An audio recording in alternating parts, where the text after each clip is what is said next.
My dad works in B2B marketing. He came by my school for career day and said he was a big ROAS man. Then he told everyone how much he loved calculating his return on ad spend.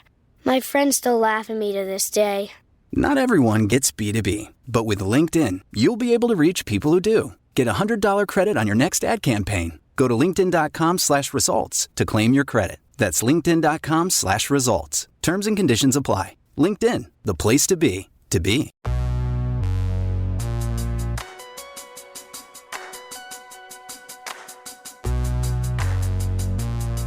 Hello, I'm Beth Ditto, and this is the LSQ podcast.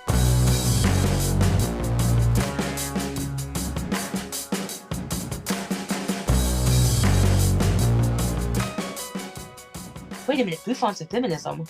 Like, it was like, what? Like, it wasn't just like we were listening to grunge. Like, those were very specific things to me that nobody else gave a shit about. Gossips Beth Ditto on having her mind blown to find that when she and a few of her friends from back home in Arkansas arrived to Olympia, Washington in the late 90s, they found a community of like-minded folks into the same niche shit they were into. Bouffants and feminism in Beth's case.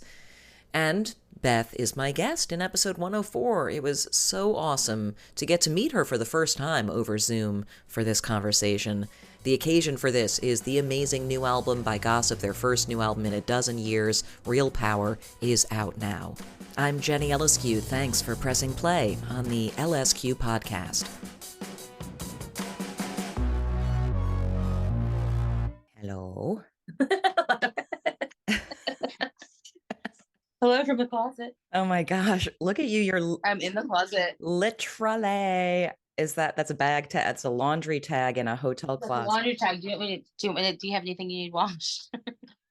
No, Teddy, my partner, has a cold, so I'm sorry I'm late. This has got to be the beginning of a phase of a lot of just out on the road. You're ready for it though. It's like, come on and happen already, probably kind of feeling, of course, because first new album in a dozen years. It doesn't feel like that though. It's funny. It doesn't feel like that. It's odd. We are such a weird group of people, but like for better or for worse. And like, it just was like no time has passed. Like every time we're together, I'm like, oh, this is exactly the same. Like we were exactly the same. Yeah, I guess I'm curious, when you think back to being in the studio for this album and feeling this feeling you're saying, it doesn't feel like that much time has passed, and it feels like there's a continuation of just like, this is what we do, we're picking up and doing it again. But surely in there must have been some moments where you thought, Beth, this is a little bit different by a decade, or I'm a little bit of a different Beth Ditto than I was. So can you think of any moments that you remember from this process where you're like, good for me, I would have done this differently a dozen years ago? I think that is an incredible fucking question, for one. Great question. It's funny because no one's asked that before, but I think about it every day. It's such a good question. Yes, the answer is yes. And I think, what's the most challenging part of that is that you are a different person and you are trying to grow. I turned 43 last month, and so what was I, 31, the last Gossip record and stuff like that. I don't know, how old are you, if you don't mind? I'm almost 50. Yes. Okay. Honey, we are there. What's the hardest thing is like how different, that was why I was asking how old you were, is because, when you meet like 32-year-olds now and they're like, I'm getting married. And you're like, listen, you're a baby. You're a child. You don't, you really, it's so funny how you like feel so differently. And so like at 31, I felt like I was like, oh, and I don't want to be condescending or patronizing or whatever, but like, you don't know until you're older that you're like, oh, you don't know what you know. You don't know what you don't know. And no one can explain that to you. I mean, you can say that to someone, but you can't feel what that feels like till later. And it's going to feel like that more and more the older I get. But it's interesting, like you really think that you have so many things figured out because you are in your 30s, and especially because Gossip had been doing it since we were 18 years old. And, like so much had changed, of course. And then I'm also still in my pajamas, I'd like to say, just like in my pajamas in a closet, regular day. But I think what's interesting is, I think, especially as a woman and queer woman, and I think being in this business, and it's the way that you've changed, but people don't, they have a hard time with the person that you've become, like, because you are more assertive and you do know what you want, and you like, thank God, like for me, I feel like now I know more about what to ask for, and like what I'm more clear about my needs and like what that means. And I think when you get older, for anybody, to assert your needs and your boundaries and ask for those things, and with any job, of course. And I hate to equate music to a job because it takes the fun out of it for me personally, and it's a very privileged and lucky place to be. But like, it's so insane to do music for a job, because you want to do things because they're fun and they feel good, and you make them because they feel right, and like you want to put things out that you don't regret, or and with anything you make, you have to just eventually press play, like you have to just let it go. But it is interesting, like this, to be a 43-year-old woman and like have that big break and get to know yourself more. And also, like, I did a solo record in between, so I had made music with a completely different team and a completely different band, and I saw how dynamics worked with different people. And because I had been in a band, this is your very long answer, but I mean, cut me off anytime because I will keep going, please just know that segues. But because I have been in the same band for so long, and I really grew up in it. And it was, like Nathan and I always say, this is the longest relationship we've ever had as Gossip. This is like the longest job we've ever had. It's the longest relationship we've ever had. It's the longest house we've ever had. It's like, it's probably been the most consistent thing in our lives. And also, when you come from a punk scene, and you come from a place where like money isn't the goal, and like success is a completely different standard and definition to you, and means something completely different to you. Other people, there's so many people working for you to try to get you to this certain place. And at the same time, you constantly, we just learn that you have to you have to be staunch. And I think, and for me, what's been really hard about that is, like, as a Southern woman as well, we have our own like cultural things where you don't want to rock the boat. You want to be polite. You want to say things as kindly as possible. You want to save face. Just trying to really learn that, like, I can't please everybody. And sometimes people are going to argue with what you need and what you want because it's not best for this or that. And then, you're going to have to go back to the table and be like, well, I'm willing, these are the things I am willing to do. And these are the things that my physical brain cannot fucking handle anymore, and that has been the biggest difference. And, we haven't gone on tour and stuff yet. So I'm interested to see how it's all going to pan out. Not in our group dynamic, but just like in the business side of things. Yeah, but on the creative side of things, like, yeah, are there things about it that feel different at this age? Do you notice ways, because we're going to go back from here to little baby Beth and what it was like when you started doing creative work, but yeah, how do you think your creative process or your approach to channeling creativity has changed in your life at all? In the most basic sense, and I think the ones that matter the most when it comes to the group dynamic between us is, especially like me and Nathan, is like nothing has changed about that. I think, if any, I think that what has changed for both of us is that I feel like we feel just more comfortable, I guess. But even now, it's like I do not. That's just an example. It's like, as a kid, when I was younger, like I remember when we were making the Stay Away Control album, and we're making it with Guy Picciotto, and he was producing it, and he wanted a lyric sheet, and I was like, fucking, I don't think so. I was like, no, because I didn't want him to see it. It made me feel nauseous. I'm still like that. I still don't like that. I still don't like it. I don't like it's hard for people to be around when I'm writing words. I don't like it when people are in band practice with me. Like, I don't, like, it's funny. I'm still like that. I'm just like really self-conscious, and like it's funny that that's still the same. And the difference for me personally is that, like, I think when I did the solo project before, it sounds like I'm plugging that solo project. Back to my solo. But when I did that, I really, though, I didn't realize how instrumental I was to Gossip until that. I don't know. I thought, I didn't realize, like, musically, like how much I mattered and how much say I had and how much people actually, like did want to hear I don't know. For some reason, I don't think I gave all of it to Nathan or anybody, but I guess I just didn't see myself as a serious, like, a person. I don't know. Like, I didn't see myself as a songwriter or something. I didn't see. So, like, I learned that from being in that band. Like, we were being in that, doing that project, because I was like, oh, look, I did this. And I was like, oh, I guess I've been doing it this whole time. It never really dawned on me. So that changed. And that was such a good thing for that reason. So, like, being 43 and making a record now creatively, I think that is one of the things that made me go, okay. I'm still not very comfortable with it though. Like, I'm starting, we just had like a band meeting or something. And it came up that they were like, because I hate going to band practice. I hate it so much. Mostly because, like, I don't know, it's so silly. I think a lot of singers hate it, but because you feel like it ruins the spontaneity of it being on stage if it's too rehearsed. So, like, I'm always just like, it's gonna feel fake.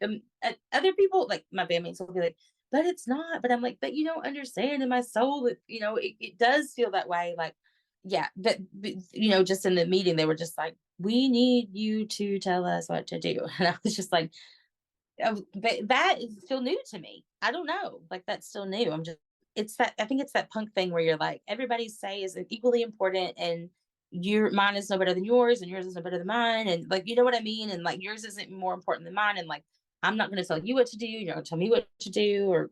And now I'm just like, I'm starting to try to be like, oh, Beth, you have to own your power in this a little bit. Does that make sense? Totally. And it's also like not, it's also that's coming from a place from other people of them having faith in your instincts. And that's their way of signaling, like, we like your ideas though. Can you tell what would you do? Because your opinion is a key ingredient. Yeah. And that was the other thing too, is they were saying, like, it was so funny, is they're like, when you're not there, you're still to give it, you're still telling us what to do, but you're just in this way, not in this removed way. It's not like I'm on the phone being like, absolutely, play it twice, do that 2 times. They're like, but even by you, like, not being involved in it, I don't know. It's just funny. I think maybe it's internalized sexism too. It's really interesting. Like, I'm like, oh, like, and like, to be somebody who's like so, like, feminist and open into all these things, and how I didn't really apply them to myself in this funny way. So as a kid, when were the first moments that you felt creative or inspired to create? Oh, I was a ding dong. My mom will tell you. I love talking about being a little kid. Um, I grew up with a lot of siblings. There was a lot of make your own fun. We didn't have a lot of money. I was just always really into, like, I have an older sister, and we were very close, and it was a lot of the two of us together. And she always wanted to play pageant, and she always wanted to do, like, she was like wanted to be a cheerleader, and I was always like really down to play those things with her, because I was like, I'll do the dresses, and they were just sheets with clothespins on them, like togas, and we would, like, pin them up. But that was my favorite part. But even as a little kid, I just really, like, always wanted to be making something. Like, I wanted mom to teach me how to embroider really young. And I remember, having my mom would draw pictures, like these really rudimentary pictures of the Tin Man, and then she'd poke holes in the corners, and then she'd give me a yarn needle, and then I would trace them. And then that made me learn, I learned from that how to, like, embroider and sew and stuff like that. And then singing, mom, I sang so much all the time, but my mom also sings. But the thing that I remember the most as a little kid, I remember in, like, daycare. I wasn't in daycare very long because it was expensive. I remember that. And so it's a very solid memory. You know what I mean? Like, I wasn't there for a long time, so I can remember it really well. So, like, those, like, army cot things, like, that's where we took our naps. And I remember laying on those, and there was a local country music station that they played while we were taking a nap, like every day at nap time. And they played the same songs, in that hour or whatever. And the intros to the songs, they didn't have the words. And I remember explaining this to my mom when I was little, being like, the parts of the song, with no words on it, mama, like that, like writing a song in my head to the intro, and then waiting to the next day to write the second part to it. like to hear the intro again. Because my parents didn't listen to country music radio. My dad did, but not that much. And mom definitely didn't. So that's one of my earliest memories of being like thinking about songs and writing songs and stuff. Yeah. And like, but being a creative kid, I was always doing something crazy, like always up to something, always trying to like make something. Or like I remember when I was little, I was like really wanted to make booby traps. Do you remember that phase when you're like, I'm gonna make so many booby traps? Especially with a bunch of siblings. Yeah. I was like, oh, I'm gonna booby trap the shit out of this. And then Mousetrap came out, and I was like, booby trap city. Like, I was like, all right. Like that kind of stuff. I was always just like, yeah. Like I wanted to make stuff all the time. I loved making shit. And it wasn't like things I remember like other kids wanted to do. Like, I was a chubby little kid. So a lot of it was just like, they were like, you don't want to go outside. And I was like, what the fuck am I going to do outside? I was like, what am I going to do? Like, there's no scissors out there. But I would go outside and sing a lot, and I just sang all the time. And like, my mom really guided that along. But Yeah, so yeah, let's talk more about the singing.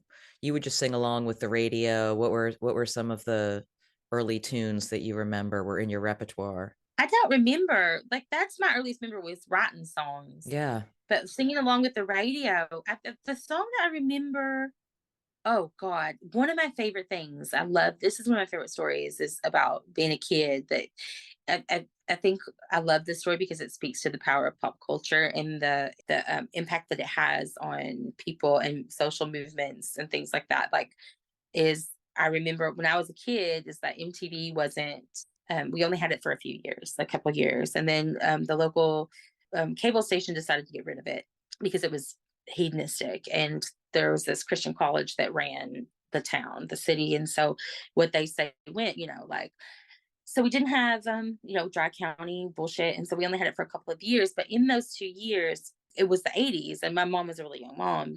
She had me when she was 24. I was her fourth kid. And so she was still listening to really cool shit. She was like 29, and like 28, 29. And what was on MTV was like Madonna, like a Virgin, Billie Jean, Prince, Culture Club, Wham, like all of these like really fucking crazy things that I would never have seen otherwise. Like, it's not like we went to magazine stores. It's not like we lived in a city. It was like, had I not had that, and then all of a sudden it was just taken away. So that was this like crazy little time capsule in my mind that stuck with me forever. So the first thing my first like love of like being like, I really was Cyndi Lauper. I really literally thought we were sisters. Like, you couldn't have told me otherwise. I was like a 4 or 5 year old. I was like, absolutely, Cyndi Lauper, my sister. You mean, of course she is. Like, it made sense to me. Like, how like little kids are like that. They'd be like, so is Cyndi coming over? I'm like, you mean my sister Cyndi? Absolutely, she is. Like, I believed it in my soul. Believed it. Yeah, I was definitely an 80s kid. But I also really liked really old music too. But anything, but definitely was really into singing pop songs. And then, I have a sister who's older than me. I have 2 older brothers and 1 older sister. So I was also strangely really weird, like into hair metal.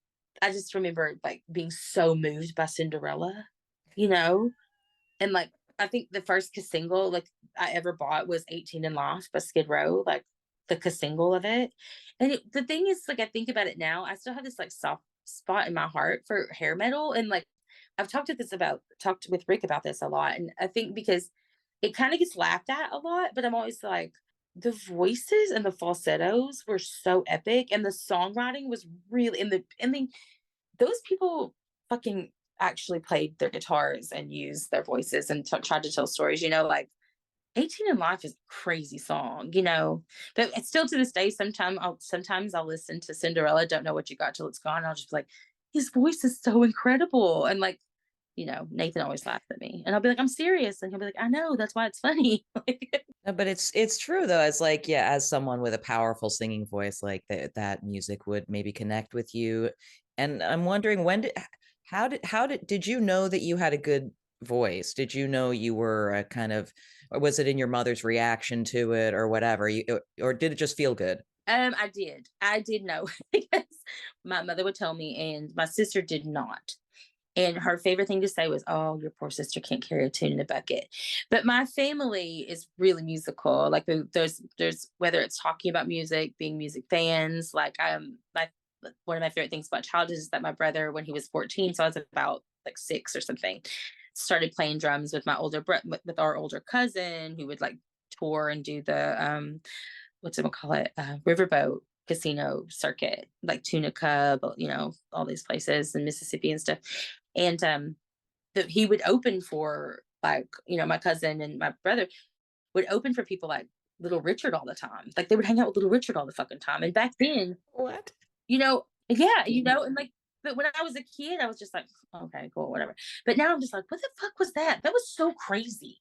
So he was epic drummer, incredible drummer, has a good voice. Like, my dad would go run sound for them at the VFW and the honky tonks and stuff like that. And like, so there was like this ear for that too. But my mom has a beautiful voice. And like on my mom's side of the family too, like everybody plays music. All my nephews and stuff, actually, my niece is in musical theater now, which I think is so funny. But I love her. So she's my namesake. I'm obsessed with her. She graduates high school this year and she's going to school for musical theater. But so many of my nephews right now are in school and on scholarship for like trumpet and trombone and shit. Like they're really musical, they definitely know more about technical music than I do, like to the point sometimes where I can't relate. I'm just like, okay. I'm like, what are you even talking about? So it's a big thing in my family, music. And so from, when my mom, realized that when I think it was Frosty the Snowman, she was like, you could sing, she's like, you could sing that whole fucking song and it would blow people's minds. That was, and I think too, like my siblings are especially my older siblings, because there's 4 Ditto kids and there's 3 younger, so we had different dads. But it's not like we were raised in a different household. I always think it's weird when people are like, they're my half brothers. I don't feel that way. It's just like we have different names. And so the Dittos, I'm the youngest Ditto, and oh, I was going to say, yes, they were all really, really, really fucking smart.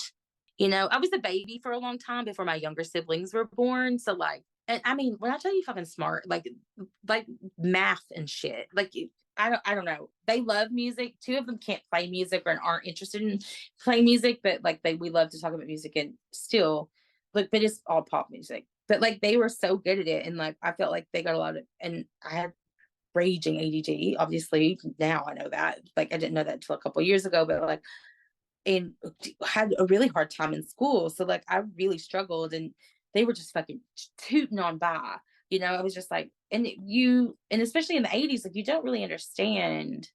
We didn't understand. Like my mom was just like, no, I wasn't trying hard enough, or whatever. It's not her fault. All this to say, it was the only thing I really got a lot of kindness or compliments about. I mean, it's also makeup. People loved, stuff like that when I got older, but like it was the only thing that people were nice to me about. And it was kind of like the only thing people couldn't argue with. You had self-belief about that even as a kid. No, funny enough. Like I still, in a funny way, like I don't like singing to small crowds. Like I don't like singing, like if it's just one person. I even have trouble like in the studio and stuff. I'll just be like, can y'all I need everyone to leave except for me and Nathan. And like that's it. Like I don't like, even bless Hannah, like even Hannah, I'm like, you can't, everybody's got to get out. I don't know if that's because I don't believe in myself or I just feel really vulnerable, but yeah, it's a thing. Like I know that I can hit notes, but I've never had a voice that I just thought was the best. I've never been happy with it. I always wanted, not because I'm like, I would take lessons to fix it, but I always wanted to sound like, I wanted to sound like I was like Kathleen Hanna. I wanted to sound like polystyrene, when I got older. So I was just like, never, I was always just like not happy with it. I'm still trying to learn to be happy with it. And also I had a weird speech impediment. So like, I can still hear it like in recordings and stuff. And I'll be like, son of a bitch. Like, but yeah. You referenced Kathleen Hanna, and I think it's fascinating. Having just had Carrie and Corin Sleater-Kinney on I love them. Series earlier this year, and we were talking about their early years days together in Olympia and sort of the moment they arrived in, and then you get there to Olympia just after Sleater-Kinney have taken Riot Grrrl to this whole other level. So I want to know about that, but also just, how did you just go to Olympia like a beacon? How did you know to go there? I didn't. I feel like fate. I think that's a whole other thing. That ties in with other things about why I'm good at accepting that all the things that we've accomplished or haven't accomplished or that I've taken a part of, because fate weirdly took, I swear to God, took a role in it, because, you know, I met these three incredible people through a coworker's friend, the daughter of my mom's coworker. And like randomly somehow, like I was like really into old music, and I was already like this like little feminist. I didn't know a lot about Riot Girl. Like I was really into like Gloria Steinem, and I was really into like the civil rights movement, you know, like as a 13-year-old kid, you know, like just anything that I had access to. And I was so into Tori Amos, and like really like I just loved music in my own way. And then I met them, and it just so happened, and like that they were also like talking about feminism, and like, but in a different way. Like they were talking about Riot Girl, and then like that blew my fucking mind. And also, what's really crazy, follow me here with this, but you'll get this. Like back, you know, in the 90s, like bouffants were really huge, and it was like a big thing. And like you had like Huggy Bear, and they have that song about I'm the girl with the bouffant hair. You know what? Also, I'm always like, it was always so weird to me. It was like I didn't know that was a big trend, but I was obsessed with Mary Tyler Moore. So I've loved bouffants, and then I met them, and I was like, wait a minute, you love feminism and bouffants? This is fucking weird, because they lived one town over. You know, I didn't even have a telephone. Like we didn't have a phone, so it wasn't like we could contact each other. But so I met them, and through them, Kathy, who's the first drummer of Gossip, and who is still my very best friend. Like we hang out, we talk all the time. Yeah, so I met these kids, and then Kathy was like, they knew more about Olympia than I did. Like I can't even tell you how little I knew about this scene. Like when I went to Olympia, I wasn't well versed in the way of punk rock at all. Like I knew what I liked, I knew what I didn't like. Gossip was not a band at all. Nathan was, he hates when I tell this story, but you know, he's a couple years older than me. He was too cool for school, and like, so kind of didn't give me the time of day, which is natural. Like I don't hold it against him, but I love to tease him about it. And he's always like, what? He was like, you know, you were like 14 and I was 16. And it was just like, he's like, who is this kid hanging out? But I was really close to Kathy and Jerry, who's kind of like, I always used to call him the missing Gossip member. But Kathy had decided, she's like, I'm getting the fuck out of here. I'm going to Evergreen. And honestly, it in Olympia. And of course they knew the scene and stuff. And I knew about it, but I didn't know like what it was. Like I thought every scene was kind of like our weird, stupid scene. Like I thought, like, you know, when I moved and we went to Go Rock Stars, I was like, whoa, this is like a real business. Like I thought it was like a tape distro. I had no idea. And like, you know, because nobody listened, you know, I had Call the Doctor by Sleater-Kinney, and like I had that, you know, and like I had other like albums. I was listening to The Need a lot, but like we were the only ones, so I had nothing to compare it to. Like no one was going to see. No one was like, you going to Little Rock to see the show? No one was fucking doing that, because no one came to play. So like, so there was nothing to compare it to. So when I moved to Olympia, I was just like, whoa, this is different than I thought it was. You know, I learned a lot, but she could have moved to fucking Asheville. She could have moved anywhere. She could have moved to St. Louis, and we would have all just gone where she ended up going. So really, for me, it's like, that's the thing about fate. It's like the idea that like, because it wasn't like, oh my God, you like this too. It was like in a different way. It was like, wait a minute, bouffants of feminism. Like it was like, what? Like it wasn't just like we were listening to grunge. Like those were very specific things to me that nobody else gave a shit about. Like I wanted to wear pedal pushers and stuff, so I had to make my own, like that kind of thing. Like it was really different. And then, but the thing that got like hooked us up like as friends really too was our sense of humor. Like we had the exact same sense of humor. So we moved up there, and then we started a band. I don't know if this makes sense, but I always have to say, since like while I'm thinking about it, you brought up Sleater-Kinney, is that I will say this to the day I die. Like the only reason I stayed, like I was going to, Sleater-Kinney took us on our first tour ever. I might have been 19. We did not have a record out. We did not have merch. I had never been anywhere.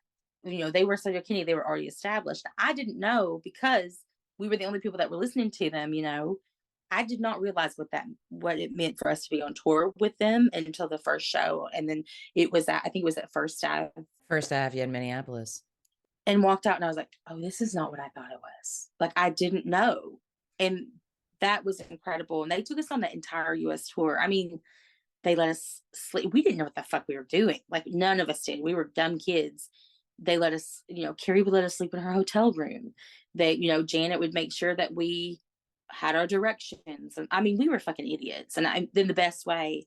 And so not only did they do that for us for no reason, you know, But I remember I was after that tour, Sleater-Kinney was playing with the makeup at the Crystal Ballroom, and they had asked if we would play, and we opened for the first part of it. Or no, Sleater-Kinney was playing at Crystal Ballroom. That's a different show I'm thinking of. And they had asked if we played with them. We opened for them, and I had told Carrie right before that, I was like, okay, so I think I'm moving back. I'm going to move back to Arkansas because I wanted to be a hairdresser and I could go for free if I moved back home. And Carrie was just like, kind of didn't really say that much to me about it. And Kathy was just like, please, like, you can't go back. And I was like, I have to make money. I have to have a job, especially because I was telling you earlier, like, I'm not like, school was really hard for me. Fast food jobs was like so hard for me to understand because that's a whole other world. So even that was just too hard for my brain. And I was like, always wanted to be a hairdresser. That was my dream job. And Carrie went on stage that night and she asked the crowd, and she asked everybody, and she said, who here, she's like, show of hands, who here thinks Beth Ditto should, from me, move back to Arkansas to become a hairdresser, and who here thinks that she should stay here and pursue her rock and roll career? And they all raised, like, cheered. And that's still why I do it, because she did that. I don't think I would have had I didn't even know it was an option, you know? And I always think about that. I'm always like, when I think about Carrie and that comes up in conversation, like, who they are and stuff, like, I can be like, I think she saved that. I think I would have gone back because I wouldn't have known people cared, So it was really cool. Such a moment of, like, powerful sisterhood. And so Gossip had started playing a couple little shows around campus, or what did it, when you started doing it, like, yeah, was it purely just an outlet for fun or for meeting people? Well, the beauty of Nathan has always been really good at just doing things. You may not know he's doing it, but he's a mover and a shaker. Um, we had everybody was in a band. We didn't live on campus. They had, right before I flew in, because Kathy moved before I did, because I was still in high school, so I had to graduate, and so I graduated and I moved. Right before, maybe a month or something, a couple weeks before I moved, Kathy was like, we've got to get off campus because all four of us cannot live in my dorm room. The three of them were living in her dorm room. They called it the nest. And the three of them. And she was like, we can't all four live in my fucking dorm room. And they didn't want to live on campus anymore. We were going to live, like, closer to the action, I guess. And when I got there, we all were living together, and everybody was in a band. There was always a drum set in somebody's basement. There was always guitars. There was always stuff going on. That's just the way it was. Everybody was making music, and so they were fucking around, Kathy and Nathan, and then she, like, I guess they had written a song or, like, come up with something. She went upstairs and she's like, "Do you want to come sing in this band with us?" And I was like, "Okay." And to me, I was just like, Nathan wants me to be in a band with him? That's crazy. And then I swear to God, it was like after that, it was just like Nathan would tell people would play their show. We didn't have a name. I was like, well, maybe, we need a name. And we had like 3 songs, and then we would just play around town. And then like Sleater-Kinney, and then, Toby Vale and Maggie Vale wanted us to be on, like, got us, talked to Slim, was like, that you should put them on the Rock Stars and then K Records and stuff. Yeah. Wow, what a wild life. Like, just, like, fell into it. Like, once you committed yourself, like, okay, the crowd the people have voted, they want me to stay and do this. Like, how did you feel? And did that kind of begin a new chapter? In a way, no, in a way. Okay. So it did, in the way that I was like, I'm not going to move back. I can still do this. But there's still that thing, like, you still, like, no one that I knew was doing anything to, like, that, like, you kind of thought being on the Rock Stars and touring around was the limit. Sky's the limit, and, like, that's all you really set out to do. So we just kind of, like, did that for a while, like, it's just what you did. And I think that's the thing, is, like, it's hard to explain because, like, you're not, like, we were working jobs, like, Kathy, bless her heart, it was torture for her. I think, like, it was really hard for her because she really needed stability, and she was the one who always went to school, and she was always the one who organized everything. But, like, Nathan and I we were better at being, like, fuck offs and just, like, quitting food jobs and going on tour, playing shows and stuff. But Kathy needed stability. Anyway, that scene, it's like, it's just what everybody did. That was, like, a reflection of, like, but nobody was like, this is my career path now. Even then, even at that moment, it wasn't like shit. I didn't take it seriously of being like, yes, my rock and roll career. It was more like, I need to find a way to go to beauty school up here. You know, it was more like don't go home, you know. And I think that was the way it was for everybody. I don't like in the group, I don't think it was like necessarily just that's the thing is that like yes, there was a decision to stay. There have been times when it was just like, okay, we're gonna do this, then we're gonna fucking do it. And I think that was when, you know, Kathy, we had decided like that Hannah was gonna like play drums and we had to kick Kathy out. We didn't have to, but we kicked Kathy out because, you know, she really like she needed to like work her jobs and like go, you know, that's what she needed to feel stable. And me and Nathan, the more stable we felt, the crazier we felt. And like whatever, we thrive in chaos. And so like that was like one of the biggest turning points where I was like, okay, well, we went through this horrible pain and it was a really terrible thing to do that, which is somebody we love so much. But it's like, well, it better be fucking worth it. So let's just do it to it's as much as we can to as the way that we can with that lines up with our ethics and morals or whatever. So when you got to Standing in the Way of Control, which, you know, of course was just a massive sort of level up in terms of the size of the audience, like, do you feel similarly, like you were talking earlier about just fate and these kinds of things? What do you feel like there was a concerted effort on y'all's part? Like, here we have an opportunity to push harder and get a bigger audience, or was it just the zeitgeist? The fact, what do you think it is that made Gossip really gain a huge new crew at that point? It wasn't our decision. I think other people saw it and was like, oh, this actually could be different now. Um, I I know that we did not feel that way. You know, I think with Hannah, we felt like it had come to a different like because we wrote that song with Kathy, and then Hannah came along, and it was just a different world. You know, and I think that was the final decision for me and Nathan. Is like I remember when we had written this song, and I just remember looking at Nathan and Nathan looking at me, and like, I just remember like there was this thing where we were both like, "This is different," and not because it was like this was a hit. It was like this way that we're like, "Oh, did we just write a grown up? Like this is a song that this is good," or like whatever it is. It was just like this felt different. We knew it was different, but like I think because Hannah had come along and she had changed things and like kind of took it up to this different level. And it was just like when it finally was recorded, I think there were people that like, you know, like Kid Rockstars and stuff that were like, okay, like this is a thing, like this could be a thing, like the record, it could actually, and the record that we'd made before that, I think kind of showed that we were progressing. Things were changing and our sound was being different. You know, we were growing up. So like I think that other people kind of like saw it, the potential in it more than we did. But we knew it was special because it felt special. Like it felt different. But like I don't know. It's always a very hard answer to question to answer because I feel really far removed from decisions like that. Like the ones that I can speak for are the ones that are like inside within the group of being like, okay, are we going to do this? Then if we're going to do it, let's do it. And literally our only goal was I did not want to have to work a food job. You know, I did not want to. I couldn't like I just if I would do anything to not have to do that. And that was the only goal. And I think other people saw that like, okay, so now they can be committed to this. They can actually go on tour. Then, you know, I think that kind of made people start to pay attention and start to be like, oh, there's a plan we can put together, kind of.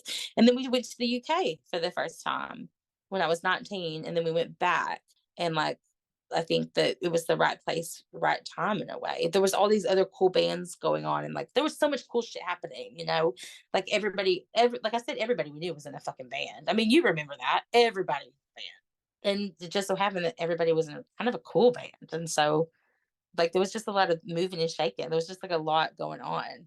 Late 90s in the Northwest, Early 2000s. and then mid aughts in the UK. I mean, yeah, that's some pretty sweet spots. What about like you mentioned earlier, just, you know, sort of levels of as a stage performer when you have an audience in front of you. You know, you mentioned like a small crowd, no, not so much, you know, No, it's so hard. It's the most vulnerable feeling. but on stage for a huge audience, I mean, as an observer, as an audience member, it feels like that is your heat, you know, that's like a power spot where you're really just doing your thing. Does it feel like that to you with big audiences? And sort of how did you find yourself on stage? How did you find your stage presence? It's just been the same always. Like I like people. I like talking to people. I like joking around with people. I like being stupid. Like I like to be like just shoot the shit. I like human connection. I don't know. It was something that I was always doing. Like I was always a ham, you know, I was always a joke, you know, class clown. I was always like whatever.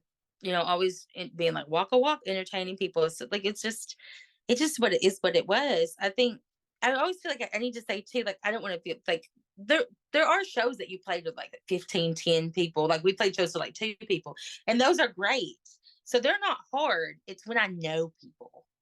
That's when it's hard.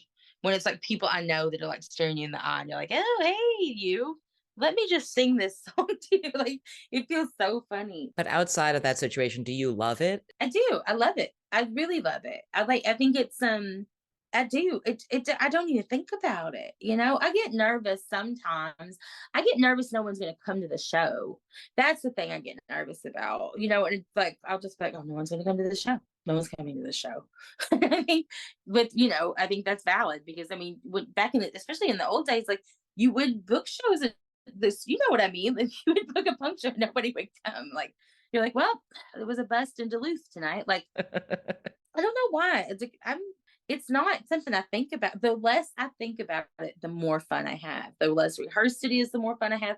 The more of there being a chance of it fucking falling apart. I love that. Like me and Nathan are both really good. Like I love when things go wrong. I like it when things sound bad. I like it when I like it when an ant breaks. I like it when like I like it when I forget. I like it when you have to depend, like those moments, because then you have to like interact. Like you have to be like, it's up to you now. Like you have to like get people involved because that's where like humiliation is. It's like people get embarrassed where they're like, oh my God, people saw me fail. But I'm like, no, the people made it happen. Like they made it amazing, And then sometimes you'll play shows with people who fucking hate your guts, like you'll be booed or whatever.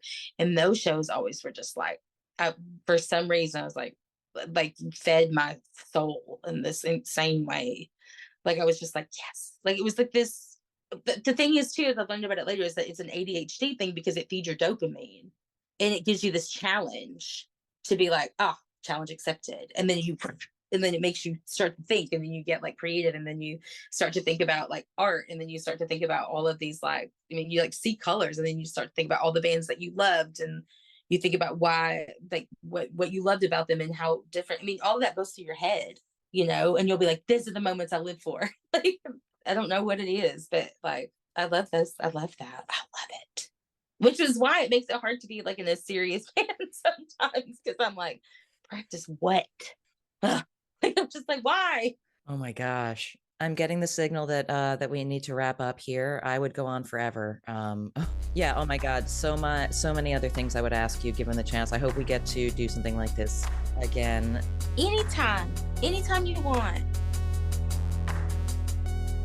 Thanks again to Beth Ditto. I freaking love her. And I freaking love you as well. I appreciate you listening to this episode. And you can find more of them at jennylsq.com and on all of the platforms as well. And keep up with gossip, because if you can see them live, you really must. They're incredible. And you can keep up at bethditto.com. And the next episode of LSQ features an interview with Ezra Koenig from Vampire Weekend. I'm so excited for their new album and for that episode in a couple of weeks. Reach me on socials at JennyLSQ.